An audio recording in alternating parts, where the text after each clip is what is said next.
It was an impressive win for Iowa State, knocking off Kansas State 24-21. Let's talk about it on the live show here on the Portal Podcast.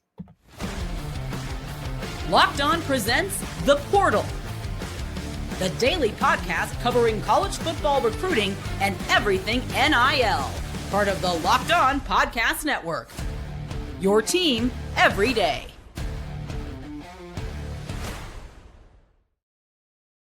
Welcome back into the Portal Podcast for this post-game report. Iowa State 24-21 over Kansas State over in Dublin, Ireland. Great game, a lot of fun, and college football is back. That is the best news of the weekend. Winner, loser, whoever you decided to root for, we have college football. That is the number one thing that I want to talk about. It was just fun seeing all the pageantry, all the fans, and good for K-State, good for Iowa State. Their fans getting to go overseas and seeing an incredible city in an incredible landscape, and then a really good game. 24-21, Iowa State comes out on top. I am Brian Smith, your host. Normally, I talk recruiting, I talk transfer portal, I talk NIL, and we'll talk a little bit about some of the players that came in and some of the recruitments and all that stuff. But most importantly today, I want to talk about guts. Iowa State, they hung in there. In the first half, their offensive line got beat up pretty bad, and they had several sacks they gave up, and they had a lot of things to fix. Second half, completely different story. The other thing that I want to talk about, clutch plays. Rocco Becht, Hansen, the wide receivers, they're inexperienced for Iowa State. We talked about how they had two different guys drafted in the second round, going to the Houston Texans. Well, congratulations to Iowa State. You found some other players, and your tight ends are 100% as advertised. But I do want to lead off talking about Iowa State's ability to grind it out on the ground. Here's a stat for you, just doing the comparison. Fourth quarter, 76-0. Iowa State's rushing yards compared to Kansas State. I say again, Iowa State in the fourth quarter, 76 yards to 0. I want to kind of go over a few different stats in general, but that one I was just kind of going through right before I hit record here, and I'm just like, man, that's just incredible. Like in the first half, Kansas State, they had 68 yards rushing in the first quarter, 26, then 16, and then in the fourth quarter, 0. As the game went on, their offensive line just got plowed. And they've got good running backs. And I know Dylan Edwards got hurt on the first play. For those you didn't see, first play that he's in the game on a punt return, he not only fumbles, but he hurts his ankle or lower leg. No definitive answer on what it was. Didn't look serious. He never came out of his uniform, and he wasn't on crutches or anything like that, but he didn't play after that. And when you lose the most explosive player in the game, that's pretty rough. But again, like if you just look at the numbers, you can't have a 0, man. 0 yards rushing in the fourth quarter, 76 yards for Iowa State. That is an atrocity. As the game went on, Avery Johnson looked better. He was off his game early, and the rain killed it. The footing was terrible in the first half. It was 7-7. It was an ugly, ugly football game. It wasn't as bad in the second half, but the field was still wet. Got to remember that's a soccer field. So it was different for the linemen, for the receivers, and everybody. And I don't think any player on the field for either squad was remotely comfortable playing football in the first half. Like nobody had the cleats right. Maybe they don't have cleats to wear for that kind of grass. I don't know, but it gives me pause if I'm ever thinking about playing over there as an institution. That's crazy for those kids to be sliding around like that. But second half, Iowa State made the adjustments and they ran the ball well. Let's talk about the specific players here that really got it going. Hansen got stuffed a little bit early. He was averaging like 2.1 yards per carry, but then Hansen in the second half just went bananas in key moments. If he needed 2 yards, he got 3 or 4. If he needed to get outside on the pass that Rocco threw on fourth down to cinch that game, good catch. Had a guy on the edge of him. He got past, turned on the Jets, and almost scored. It's probably better that he didn't because they just ran out the clock with a few times Rocco down on the ball. But Rocco Becht made that pass, and Hansen made the key play, and that's after they'd wore out Kansas State's front. This is something that we talked about leading up to the game, and I talked about with Christian Raw on Friday. Dylan Edwards doing that to Iowa State. With him not in, it hurt them. They had some decent runs in the first half, but they just didn't have any answers in the second half. Iowa State really committed to the box, opened up some passing lanes for the ability of Avery Johnson just to throw ropes. He's got an arm, but they just found a way to shoot themselves in the foot with penalties and in drops. They had a key drop on a 4th down in the other team's territory. Like, anytime Kansas State had a chance to really shift the momentum, they would fall flat. And on 3rd downs, they had 5 first downs on 3rd downs for quite a while. They just never got another one. They were 1 for 4 on 4th downs, while Iowa State was 3 for 3. 3 for 3. And the big 4th down that Kansas State didn't get, of course, Avery Johnson runs a quarterback sweep left. He didn't want any part of the contact. The safety comes in, Patterson for Iowa State, and just smoked him. And that was the play of the game for the Iowa State defense. They had the opportunity to seize the momentum then, and from that play on, Iowa State dominated the game. They ended up with a 10-point lead, and even though got to give Avery some credit, he threw that ball going to his left for a touchdown, and Iowa State safety got a little too greedy going for the ball and missed, and they scored. They still couldn't get anything done at the end to really make it happen. So Iowa State 1-0. They knock off Kansas State, and you have to ask yourself, is Kansas State out? If Dylan Edwards is not that guy that's going to be able to come in and play, like, lower leg injuries for any running back is bad, but for somebody that is going to make his living on making defenders miss, gives me a lot of pause about Kansas State's ability to make it to the Big 12 title game. They were my Big 12 pick to win it, but of course I didn't foresee Dylan getting hurt, and that sucks. You hate to see a guy with that much talent have to go to the ground and not get back up without like some help. Like, first play of the season, man, he's one of the most electric players in college football. He's a 4-3 guy. I hate that for him, for Kansas State, the Big 12, and just me and everybody else that loves college football. That's no good. For Iowa State, though, they've got some of their own problems. When we come back here in a couple of minutes, I'm going to go over a little bit with the injuries, talk about Rocco Becht. Like, I knew his family when he was in Tampa. I used to live there.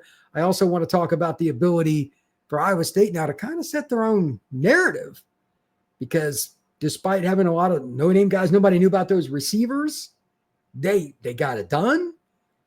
And the offensive line, like, it was like 2 different worlds, first half to second half. They were averaging 2 yards a carry in the first half, getting smoked at the line of scrimmage. But in the second half, they averaged over 4 yards a tote. And Iowa State was really consistent, especially, again, they were 3 for 3 on 4th down. One of them was the pass Rocco made out to Hansen in the flat, the running back, late in the game, but they ran the ball when they needed to. They got themselves in manageable situations and completely changed the narrative of that game. I thought they were going to get crushed in the second half, the way the game was going, and the script is flipped. When we come back, we're going to talk about that next here on this live edition of the Portal Podcast. Today's show is brought to you by FanDuel. August 26th is officially FanDuel Futures Day, a brand new holiday for football fans who look for bold predictions and preseason hunches. For just 24 hours, FanDuel is giving you deals on NFL season predictions. So whether you're calling for your MVP, eyeing a bold shot division winner, or ready to crown your Super Bowl champion before week 1 even kicks off, this is your moment. So take a flyer on the MVP race, maybe, or perhaps you've got somebody you really think is going to win it. For me, it's Joe Burrow. Maybe for you, it's Saquon Barkley. Whoever it is, FanDuel lets you make your decision. Visit the FanDuel app today and start planning your future bets now, because FanDuel Futures Day is one day and one day only. FanDuel, play your game.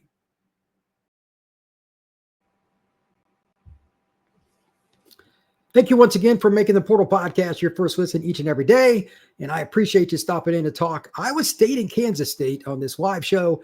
A lot to talk about here. First off, shout out to the Becht family. They were always great to me when I scouted them, talked to them, and everything else, whatever was going on, whether it was just a high school practice, whether it was a game. Rocco was great. His mom, his dad, his sister, everybody were great. So good for them. They went over to Ireland, saw their son lead their team to a victory.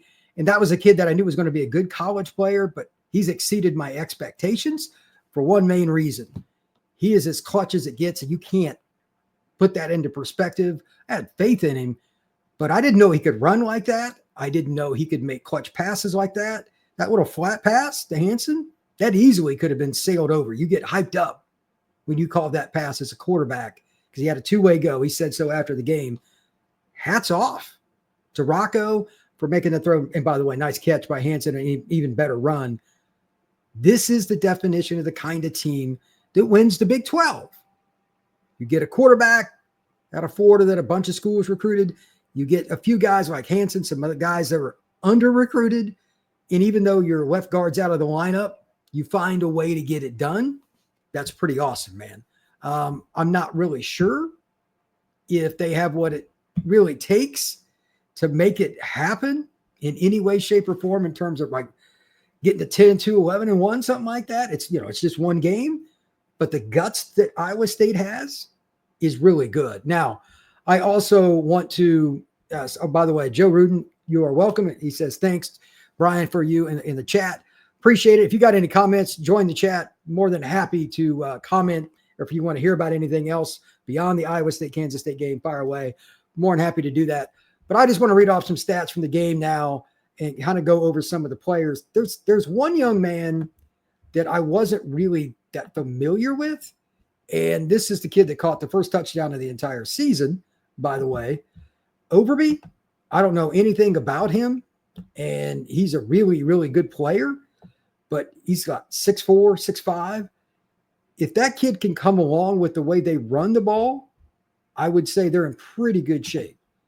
I don't know if he's a guy that has the ability to be consistent yet. Does he understand reading defenses the way you want? He's a pretty young kid. He's only a second-year player. I believe he's out of St. Louis or Kansas City, Dominic Overby, but he's a tall drink of water that can really run. That could be the key for Rocco in the Iowa State Cyclones. And then on top of it, Sama really came on with some good runs. And again, Hansen as well. Between them, they had 30 carries for 114 yards. Not the greatest per carry average, but in the first half, they just got mauled. And they shifted it up. Now, on the other side, this is where, again, there needs to be some questions answered here. What in the world happened with Kansas State? Because they didn't have a rushing yard in the fourth quarter. They only had 16 rushing yards in the third quarter. And on top of that, I understood that they got behind us for a second, but it was still a close game. Why did they just abandon the running game? Was it something they were seeing? They threw the ball much better in the second half, and Avery Johnson threw for like 270 and a couple of scores, but they didn't have anything else. I was a little disappointed with that. For the entirety of the second half, though, K-State, I mean, they pass protected pretty well for Avery, and he's a slippery guy to get to the ground anyways, fast and as strong as he is. They threw for 213, but they just couldn't get it done on third downs, drops. Again, the key fourth down drop, late third quarter, I believe. I don't remember exactly when it was, but that was a massive. Let me see if I got this written down. They also had Brown missed a touchdown. 2 plays later, he caught a bomb. But the big play, you just can't have it happen with the drop. I don't have the exact time written down, but they would have been in field goal range already, 1st and 10 with the momentum changing fourth down play. It was a heck of a run out to the flat by Avery. They were still running the ball, at least trying a little bit at that point. And then you drop the ball. Clutch plays change games, and Iowa State made them. But here are the stats in the fourth quarter only, just team stats. A lot of like the entire game was boring offensively, then totally changed. Iowa State, 16 carries, 76 yards, 4.8. Kansas State, 1 carry for 0 yards. 1 carry. Not very much. Third downs, Iowa State was only 1 of 4. Kansas State was only 1 of 2. But Kansas State missed their fourth down while Iowa State made theirs the pass that Rocco threw out to Hansen.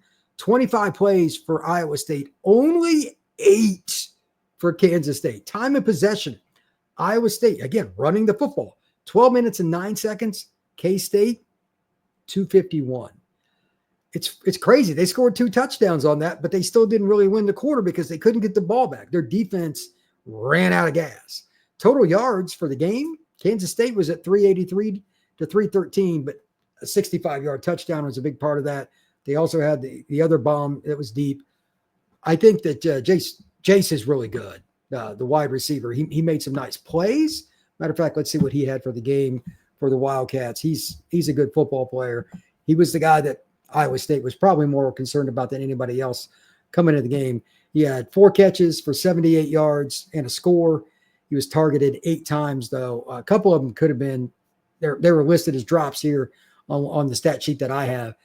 A veteran player can't have drops like that. That's how you lose games. Oakley had a nice game, 5 catches for 62 yards, but they had 4 drops altogether, and that's rough. Only 2 drops, according to this, for Iowa State. Man, they were just consistent. The Eskildon kid, I don't know how I pronounce that. He had a couple of nice catches. That's going to be a good possession receiver for Rocco over at Iowa State. Brahmer, kids, 2 catches for 41 yards. He had a 21 and a 20-yarder. Only targeted 3 times, but it mattered when he caught the ball. They just did the little things. And in a lot of ways, that's what Big 12 football often is. But I was amazed by it. Because, again, they just looked so bad at the line of scrimmage in the first half. They were getting run on, and they couldn't run the ball. I'm like, eventually, this is going to snowball for K-State. And it didn't. It just didn't. So I want to come back here in a second. I want to talk about big picture for the Big 12. How does this team go through the gauntlet of the games that they have? It's going to be hard because they're going to have to figure out their offensive line, especially if their left guard's out for a little while. They got some problems there. Their left guard spot is not ready for teams like Texas Tech, etc. That's going to be difficult. But if they are able to fix that, those wide receivers are going to get better. They got 2 really good running backs. Rocco's a better runner than what I thought. Is Iowa State now the favorite to win the Big 12 conference? We're going to talk about that next here on the Portal Podcast. This show is brought to you by OpenPhone. If you're running a business, every missed call is money left on the table. Think about the last time you needed a service. If the first person didn't answer, did you wait? Probably not. You moved on. That's why you need OpenPhone, so you never miss an opportunity to connect with your customers. OpenPhone is the #1 business phone system designed to streamline and scale your customer communications. It even has an AI agent that handles after-hour calls, answers questions, and captures leads, so you'll never miss a customer again. See why over 60,000 businesses trust OpenPhone. They're offering Locked On listeners 20% off your first 6 months at openphone.com/LockedOnCollege. That's openphone.com/LockedOnCollege. They'll even port over your existing numbers for free.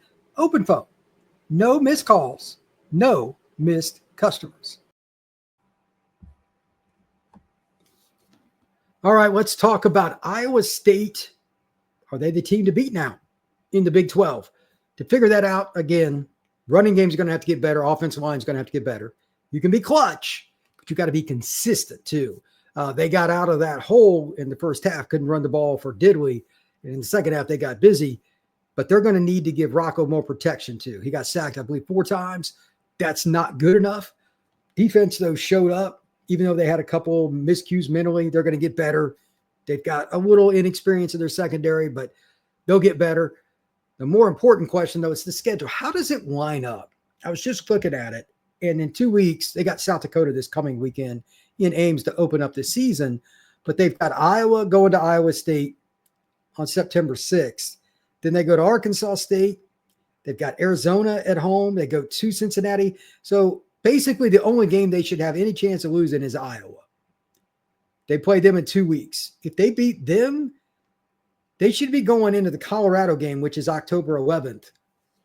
I think, just my opinion, they should be going into that game undefeated. If they're not, it would be a little bit surprising to me.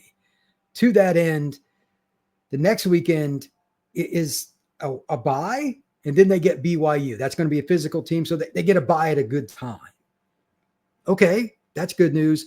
But right after you play BYU, it gets real. You get that physical game against the Cougars, which, their quarterback situation's iffy. They're probably really going to try to run the ball and grind on you. The next week, you're at home, but you get a chance for revenge. And that opportunity that passed Arizona State comes to Ames. But then you can't, even if you win that game, you can't rest on your laurels. Texas Christian can score. They got passing offense that's crazy, threw for around 4,000 yards last year. You go on the road to TCU. And then the final two games, you got Kansas at home. Then you go to Oklahoma State. Hard to say what you're going to get with Kansas. If Daniels is healthy, at quarterback, you can lose that game. They could absolutely win. Oklahoma State didn't win a conference game last year. I have zero idea what you're going to get. But is it a good chance to see Iowa State now win 10 games?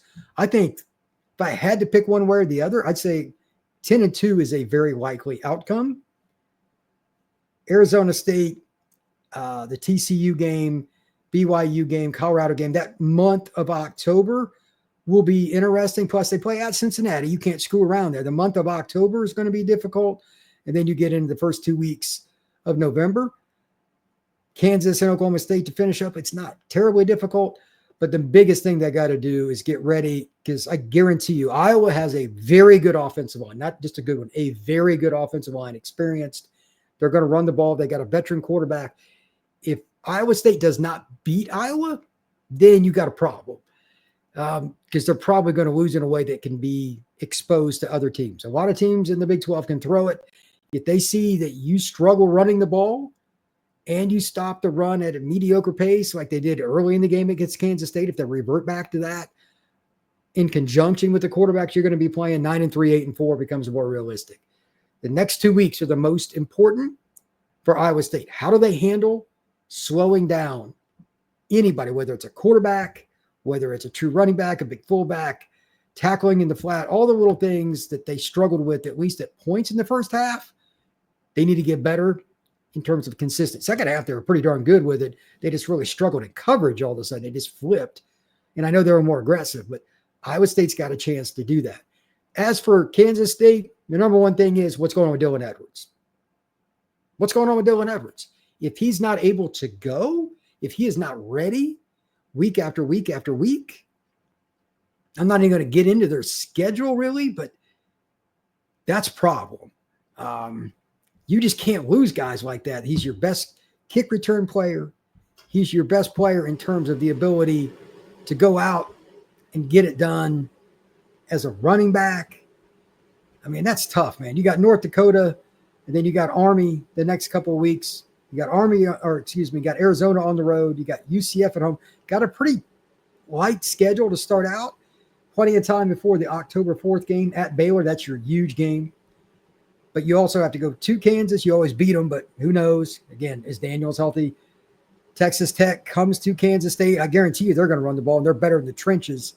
So if you thought Iowa State's defense was tough, the way the money was spent for Texas Tech, that's interesting. You got Utah on the road. You got Colorado coming. Kansas State's got a lot of questions, and they've got talent. I'm not debating that. They've got talent, but they got to get Edwards back. And they got to figure out what it was, and give credit to Iowa State's defensive staff, by the way. They got to figure out what Iowa State's defensive staff did that just shook them in terms of running the ball in the second half. Again, 0 rushing yards in the fourth quarter, 1 carry. Third quarter, they only had 16 rushing yards. They didn't have trust on fourth down. They gave it to Avery. I mean, he's a great athlete. They didn't give it to their running back. Some of these things give me pause. And that, to me, they're the better team when they're fully healthy, but they weren't as physical in the second half. So that was just weird. You lose your speedy guy, but then you don't play as much power football. That was very surprising. I thought Iowa State's coaching staff completely won the second half. Completely. And they still barely won because Avery made some really big plays. That's why so many people are high on him. But I think you have to look at this game and say to yourself, Kansas State is the enigma in the Big 12 right now. They could finish 6th or they could finish 1st. Got to get Edwards back, and you got to figure out what's going on at the line of scrimmage on both sides of the ball, because you started so red hot and then you finished with a fizzle on offense and defense at the line of scrimmage. A climbing team? Very surprising. Very, very surprising and disappointing. Kansas State should be a team that's top 4 in the league every year with how they're built to run the football and to stop the run. And it started out that way too. Again, it's so wild. But anyway, I just wanted to give my reaction. Congrats to Iowa State. They earned that victory. And congratulations to everybody that got to go. I'd love to go to Ireland sometime too. Congratulations to them and all the opportunities to be in Dublin and being in a new culture. That's a lot of fun. But college football is back. That's still my biggest takeaway from today. And I really loved it. Thank you once again for making the Portal Podcast your first listen each and every day. Normally covering recruiting, the transfer portal, NIL, and all that. But I'm going to have reaction shows on games every weekend. I don't care if it's Florida State, Miami, Notre Dame, Miami, Texas, Ohio State, West Virginia playing, who knows, Rich Rod's back. I got to do a couple of West Virginia reaction shows this year. SEC games like Alabama at Georgia, I'm going to do a ton. Make sure you check out the Portal Podcast, like and subscribe. We will see you again soon.